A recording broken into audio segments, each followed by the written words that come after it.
We're going to pick up our story where we left off with World War II, with the United States having Winston Churchill come over at the end of 1941 to discuss the war plans for the Allies' attack in Europe. What the United States and what most of the combatants very early on in the war realized that World War II was going to be a war of machines. And the United States, particularly Franklin Roosevelt, has a famous quote where he says he's going to turn the United States into the arsenal of democracy. And America's industrial response during World War II is nothing short of production miracle. Just to rattle off some numbers for you, by the end of the war, America produced 299,293 aircraft. In comparison, Japan made over only 70,000. In 1944 alone, the United States made 96,318 airplanes. That's more than Germany, Japan, and Britain combined.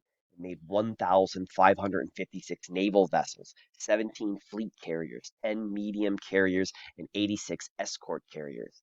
5,777 merchant ships, 634,569 jeeps, 88,410 tanks. In comparison, Germany made less than half that, 44,000 during the war, 6.5 million rifles, 2,383,311 trucks, and over 40 billion bullets with a B. And that's just stuff that the war needs, right? And from this, just to give you, during the invasion of Europe, what did the United States Army have to help kind of get it through there? What did the soldiers get? 10,000 musical instruments were supplied to the soldiers. 35,600 gramophone records, 1.85 million books, 4 million magazines, 225,000 dart sets, and 41 million cigarettes. And so you can get the idea of taking the United States and how does it get out of the Great Depression is through World War II. Right? Building B-24s in California in the Boeing factory there, or at the Willow Run production facility to create B-17s and B-24 bombers in and around Detroit, Michigan. This was the largest indoor space in the world up until this point. The assembly line, if it would be stretched out from one end to another, would be over a mile, and they were able to go and take a bunch of parts on one end and have a B-24 bomber rolling off the other side of there. They did that through a lot of prefabrication methods of building other things at other sites and delivering them, be able to pop them on as the airplane slowly grew as it inched along its route. And so you just get an idea of all the stuff the United States is making in terms of tanks and bullets and other stuff. To combat the U-boat threat in the Atlantic, the United States built what were called Liberty ships, mainly out of the Kaiser shipyards in California. In one publicity stunt, a ship was built in about 24 hours, which is pretty crazy and nuts. And they were down to about 100 days for one ship to another as they were working on several ships all at once, to be able to roll off from there. So it just gives you an idea of how much stuff's in there. In order to protect all this industrial production, the United States invested heavily into camouflage. So what you're looking here is not a peaceful suburban, rural countryside. You're actually looking at a factory with camouflage netting over the top from there. So particularly on the West Coast, fearing a Japanese attack, plants like this Boeing plant actually had coverings put over the top of them, right? Pretty detailed. These kind of big giant mesh tarps, which had inflatable trucks and cars that would actually be moved around periodically. So, like, they would start in the driveway of a house, and then, like, at 9 a.m., they'd be moved to the driveway of the business there in order to be able to protect it from Japanese attack from the air. And so that just gives you the idea of this type of stuff going on in the United States from there. We see a mobilization of scientists during the war, again, particularly in the United States of America. In 1941, the Office of Scientific Research and Development is created, the OSRD. And during the war, it helps create and further develop radar and sonar technology, comes up with DDT, a pesticide to fight insects, creates the drug penicillin. World War II marks a important turning point in terms of battlefield particularly in the United States and for the Allies, battlefield casualties. It's one of the first wars where if you were able to get proper treatment in the correct amount of time, the survival rate for wounds was more and then a lot of that is due to penicillin being able to fight off infections. Targeting computers are to be able to target instruments or enemies beyond the horizon, right, taking into effect the curvature of the Earth and all the other stuff that's on there. And also, what a lot of people credit with one of the great inventions of World War II, the proximity burst shell. This was a shell that had electronics in its nose that kind of sensed when it was near an airplane and would explode only then. So you're able to kind of use that a lot more accurately than others. The major use of scientists during the war is obviously with the creation of the atomic bomb. And that begins on October 11th of 1939. Franklin Delano Roosevelt, the President of the United States, on that date received a letter from leading scientists in the United States, including Albert Einstein, Leo Szilard, and Edward Teller, warning of Nazi atomic research. That the German scientists who have been pretty much leading subatomic research for the entire 20th century at this have been dealing with this, and then this is a possibility of a bomb of unimaginable destructive potential. And so Roosevelt is intrigued by this and responds by creating what's called the Advisory Committee on Uranium to study the feasibility of building the atomic bomb. So he receives this letter, and he sits down and asks the members of the United States government, "Hey, is this possible? Can this actually happen? Are the Nazis just blowing steam out their ears? What's going on here? Can they do that?" So again, some of the things that they work again a lot with the other allies as well, Britain and other people, but the idea of radar, being able to send out radio waves out into the air, have it be bounced back, and be able to pick up objects coming towards you. Sonar, sending sound waves down in the ocean. DDT was invented again as a pesticide, particularly in the Pacific, in order to be able to combat a lot of the bugs and tropical diseases for mosquitoes there, and then also with delousing and coming through with prisoners of war or with war refugees. Penicillin was a major invention and creation in order to be able to help cut down on infections, particularly when you have open wounds on a battlefield. It was hugely important as an antibiotic. And then again, you have fancy computers in order to be able to help out with a lot of the different things that are going on. And then also the proximity birth shell to be able to be a little bit more accurate and explode where you want it to explode. So again, leading scientists who have knowledge of the atomic research, and some have even worked on it in Germany prior to the war beginning, including Albert Einstein. Again, sat down and wrote a letter. Einstein's the big name on the letter, but Leo Szilard is the more one who's driving the idea that the United States needs to be able to come up with this. So the study that's created following this letter comes back and it tells the President of the United States that a bomb can be built in 3 to 5 years. So Roosevelt says, let's go.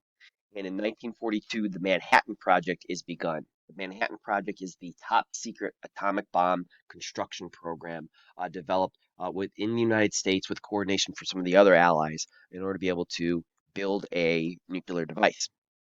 And so that's what's going. It's called the Manhattan Project. The United States' War Department is kind of split up into different functions, right? And so the division, the area of Manhattan is the one that gets this, and so it becomes the project for that Manhattan, and so that's the name that kind of gets stuck to help keep it a secret.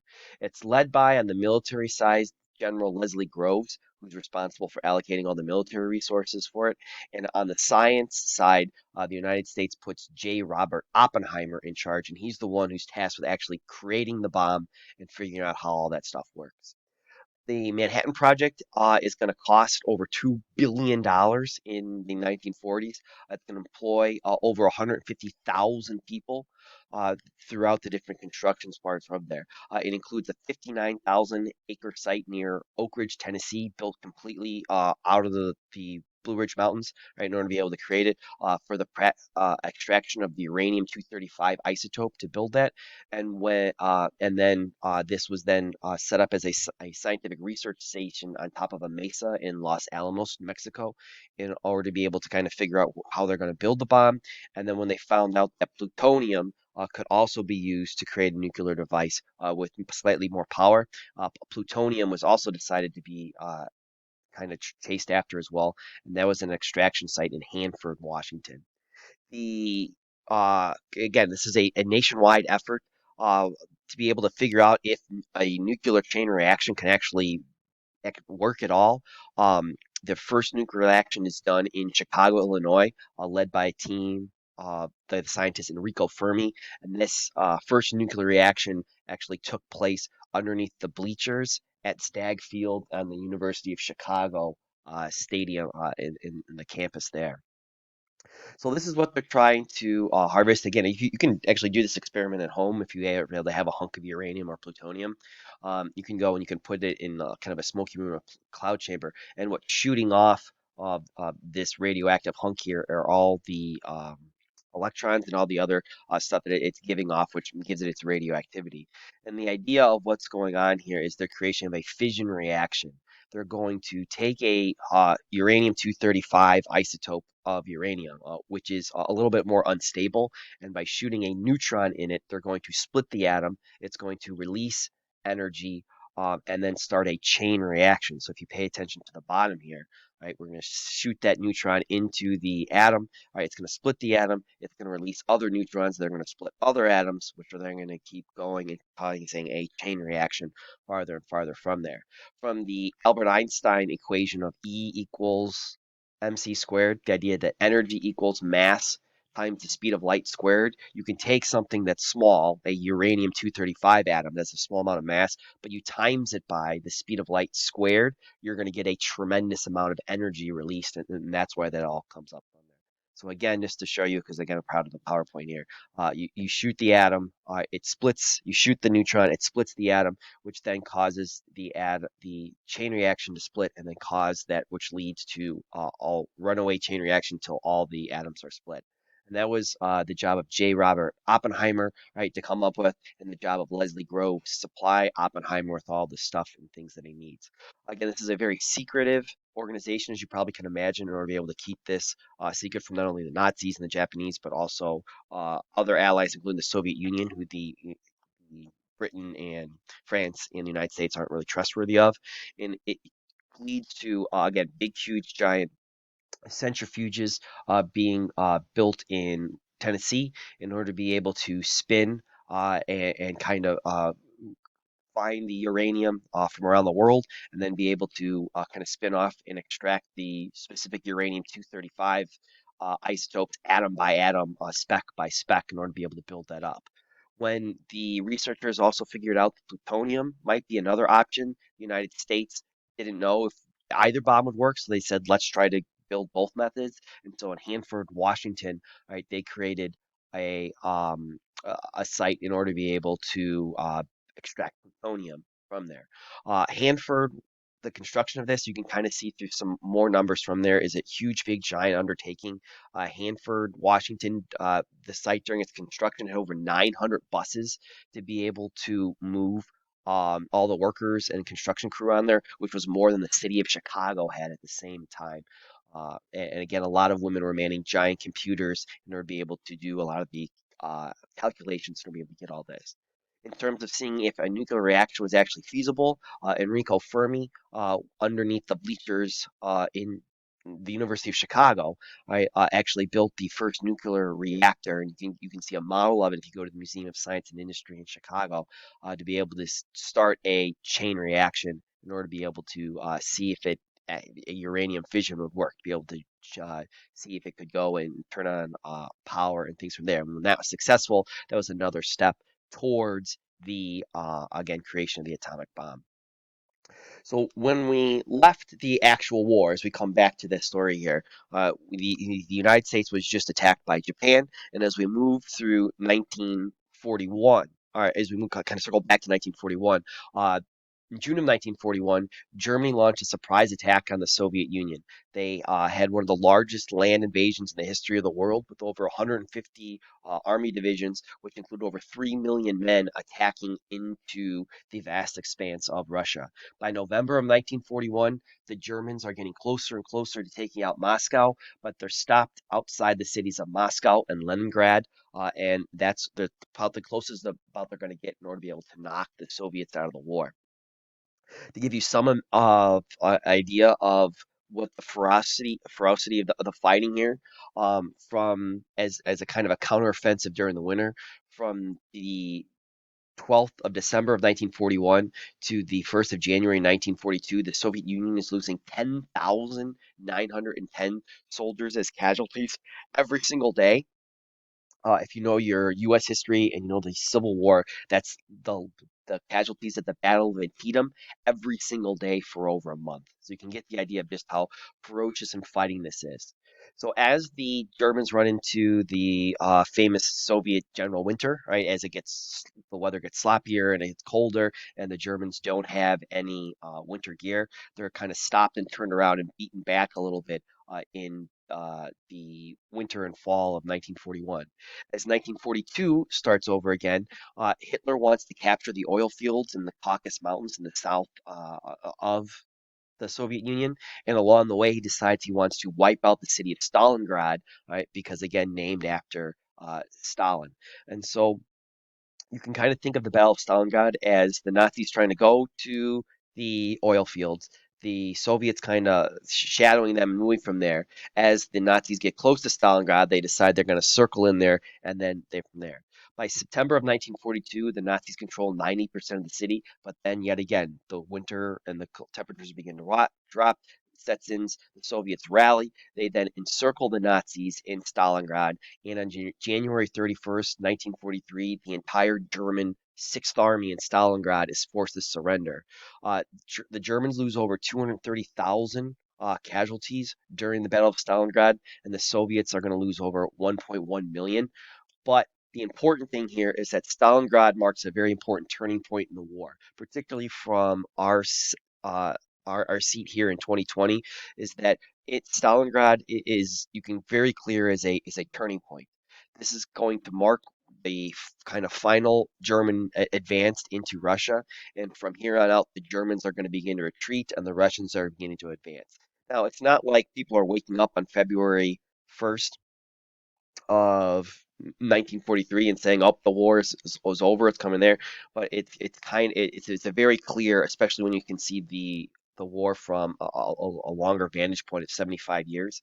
You can kind of see that this is definitely the point where a lot of people start to see that the Soviet Union can actually beat the Germans and they can do it consistently, and this marks where the Germans are being forced to turn around. The siege in Leningrad is pretty ferocious and pretty fighting, but again, in 1941, the Germans are stopped by the mud and the muck and the rains of the wet uh, Russian fall, and then the rains begin to set in and stop them. In the summer of 1942, the Germans then begin another invasion of Russia towards the south, and they're seizing off oil fields there.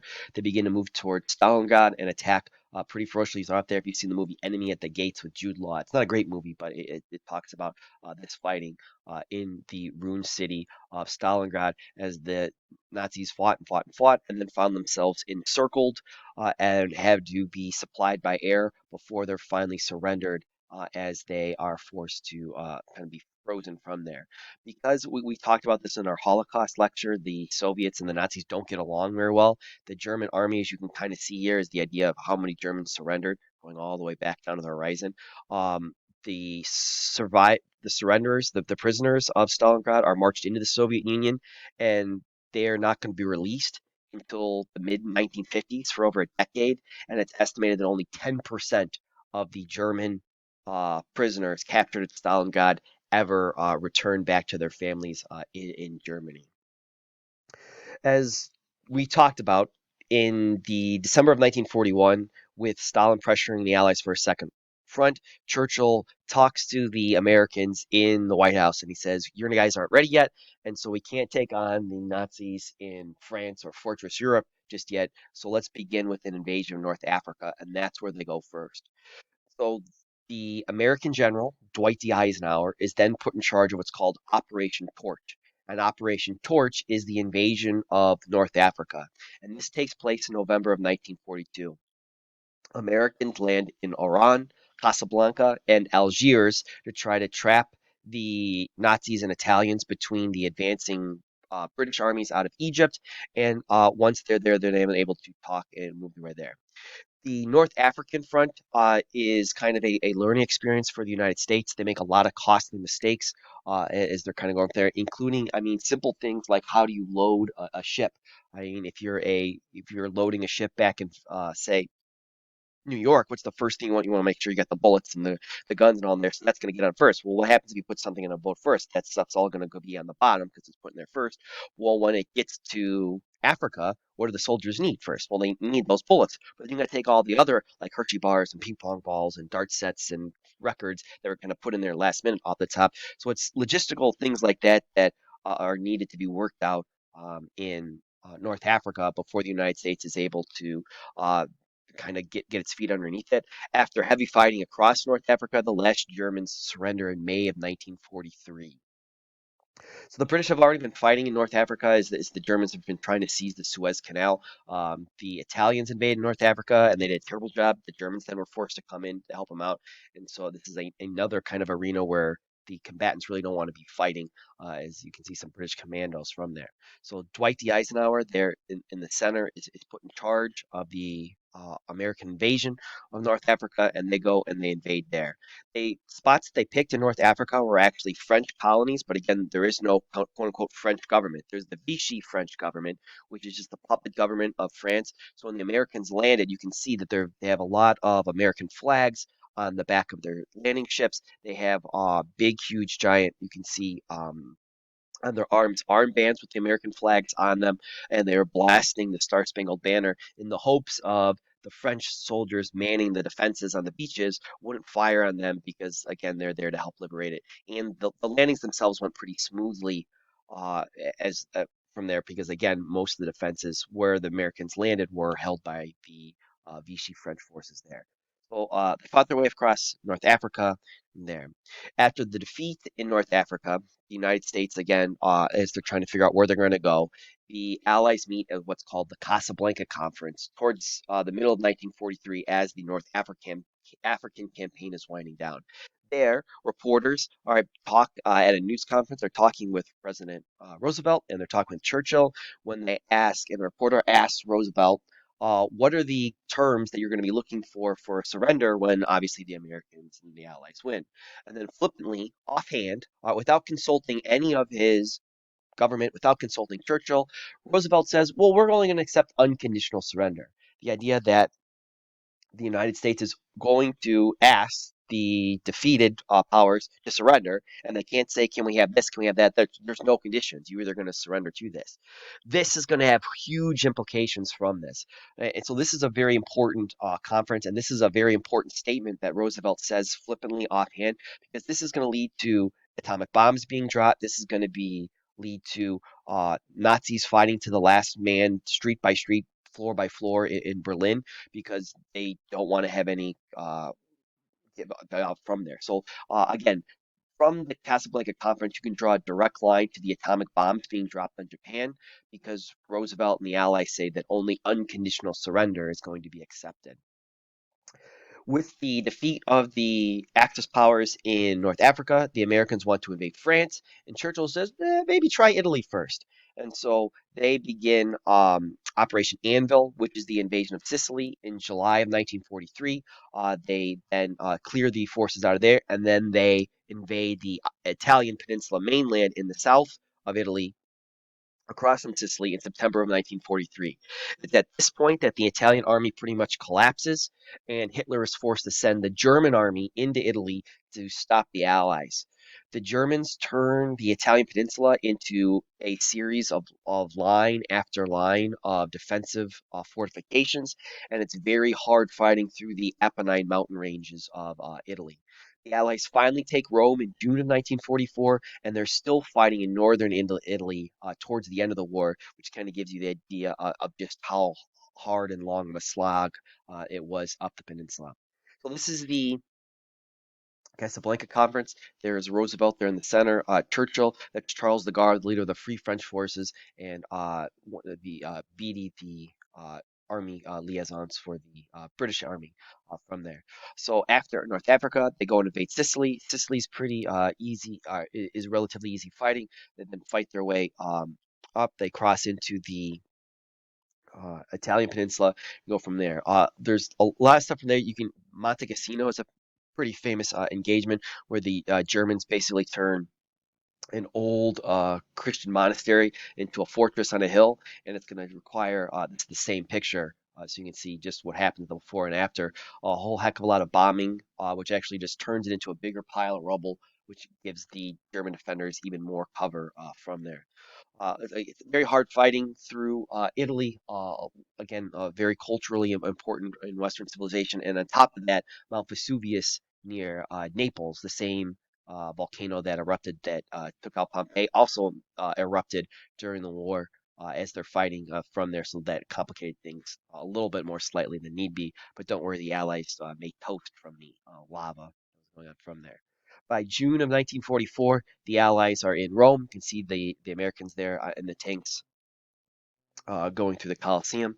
And that then leads to the next major operation where of the invasion of France is being planned. So General Eisenhower is put in charge of what's called Operation Overlord. And Operation Overlord is the plan to invade Normandy in the north of France on what's referred to as D-Day, the designated day of June 6, 1944, is eventually what they're decided.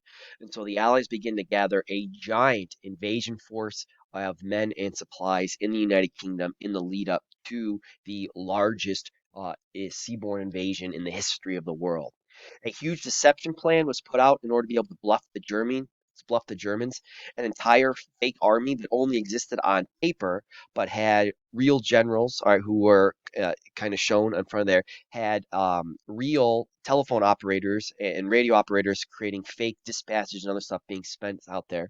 The Allies were able to flip the German agents in Britain to be double agents to send out different stuff.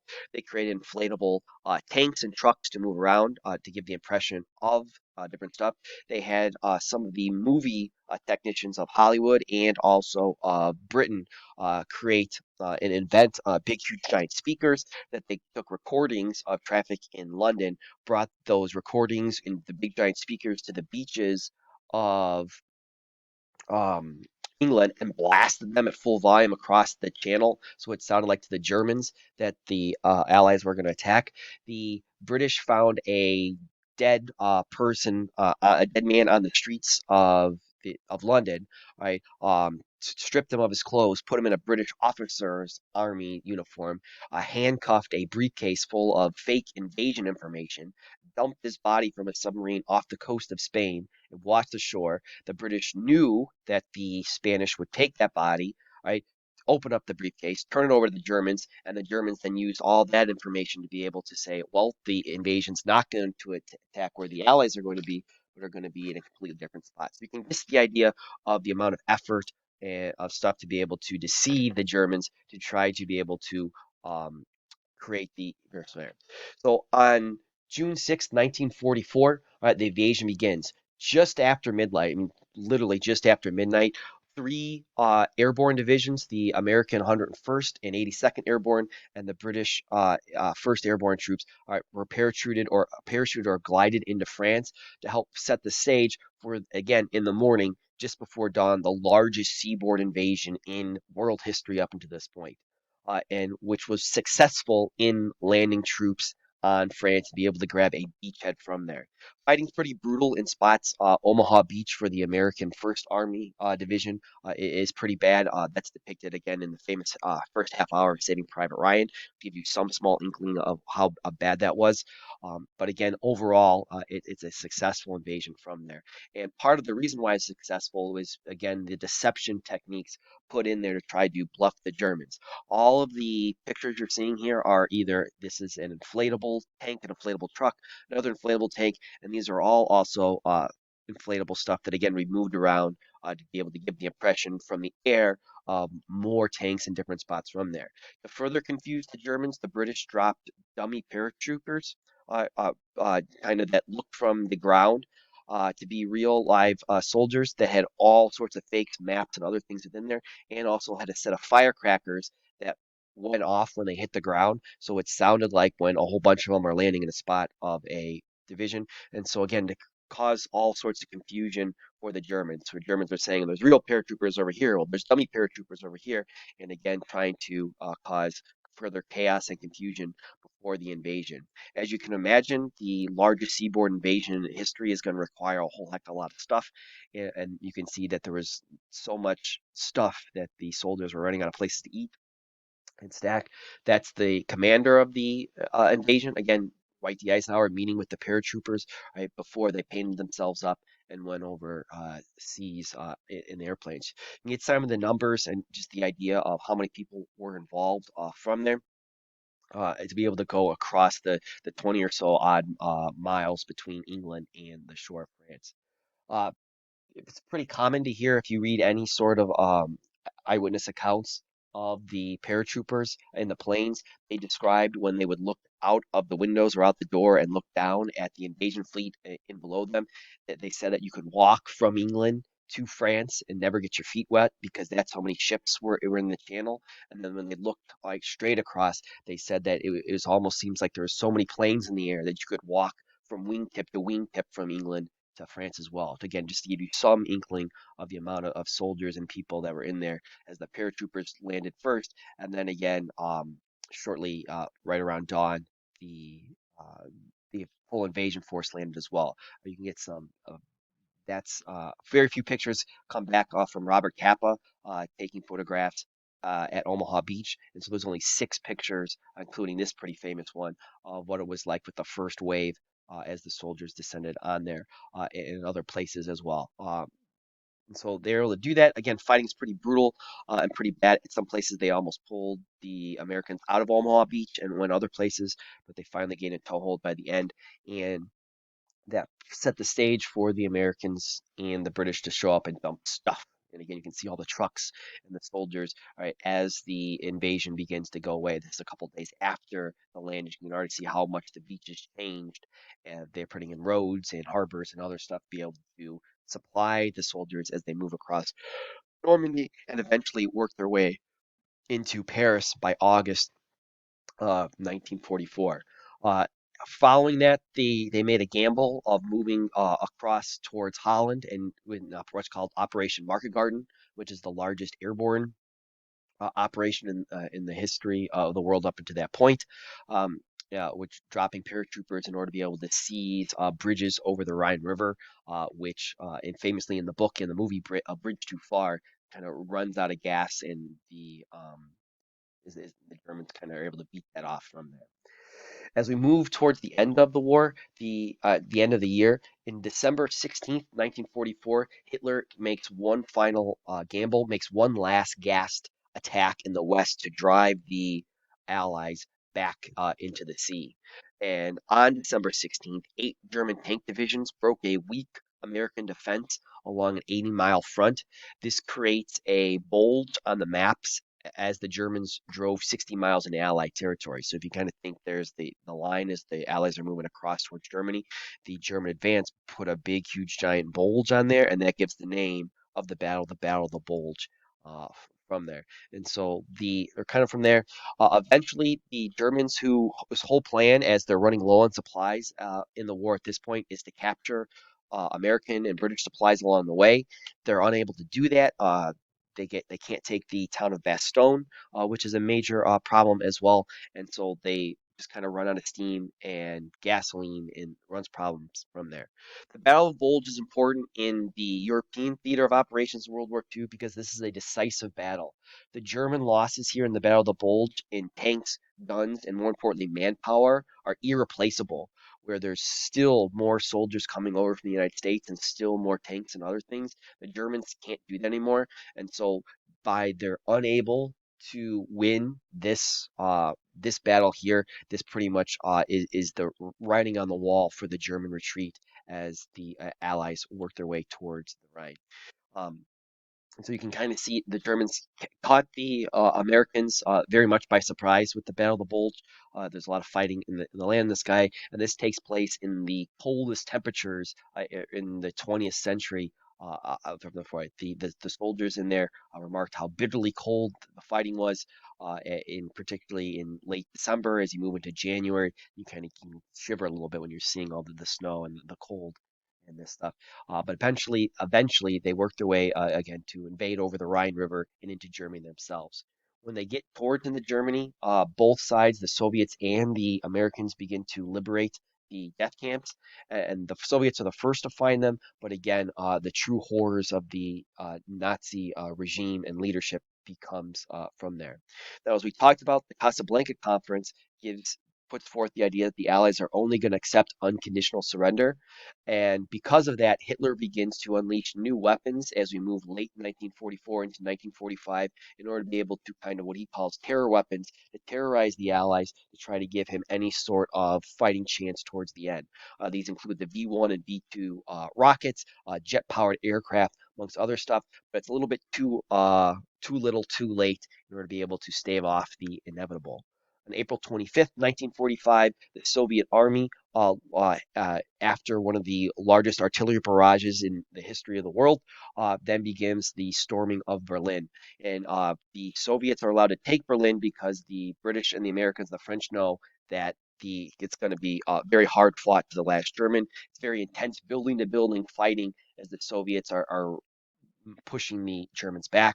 On April 29th, Hitler commits suicide and kills himself in the Fuhrer bunker underneath the streets of Berlin. And the Nazi leadership is then going to surrender on May 8th, 1945. And this is referred to as VE Day or Victory in Europe Day. Now, just a kind of a small little thing, but this is going to be important, particularly in future world events as we move into the 1960s and the space race and other stuff.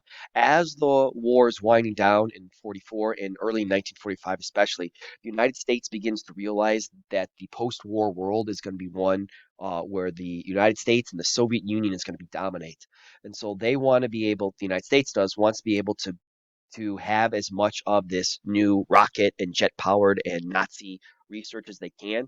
And so Operation Paperclip is secretly launched where the United States rushes to grab as many Nazi scientists and more importantly their research before the Soviets can.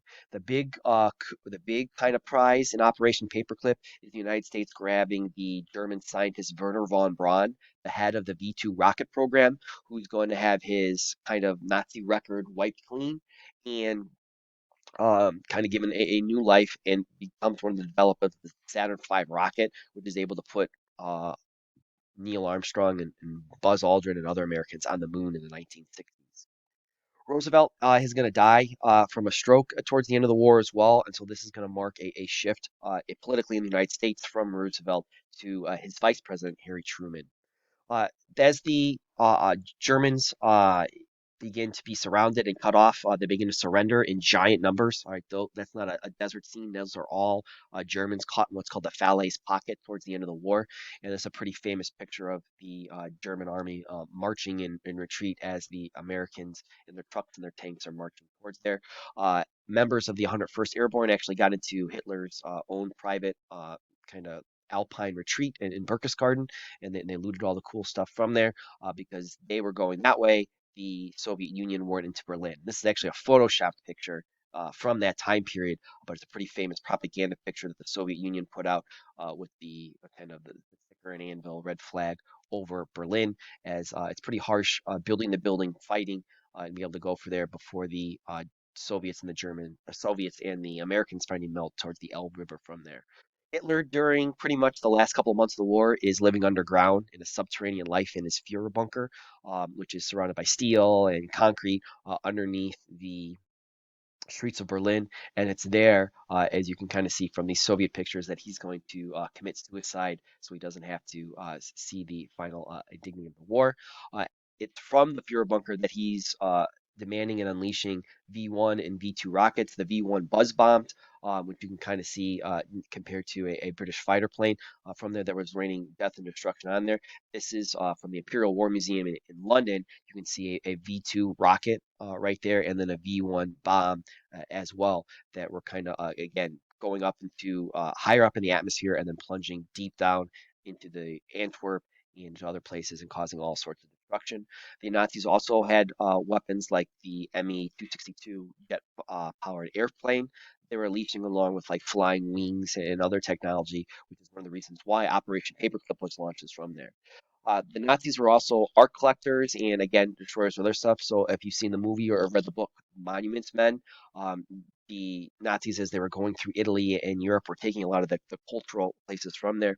So again, you can see a room here that the Americans discovered full of Torahs, a entire salt mine filled with Nazi gold and other stuff, and also priceless works of art like this Albrecht Dürer woodcut that you can see from there. The Mona Lisa, the Louvre was put into hiding, but again, other famous paintings were stolen by the Nazis and taken up from there. And as the Nazi regime to be collapsed, they were calling on anybody that they could, teenagers, old women, and other stuff. And as the Soviets invaded from the east, some of the Nazis couldn't bear to live in a world without Hitler or under the thumb of the Soviet Union until they committed suicide along with their children, murdered their children. They committed suicide, right, to spare them the indignity of fighting the war as a war down. So that ends the war in Europe. We're going to pause in our story here, and then we'll pick it up in our next presentation, seeing what's going on in the Pacific Theater of Operations.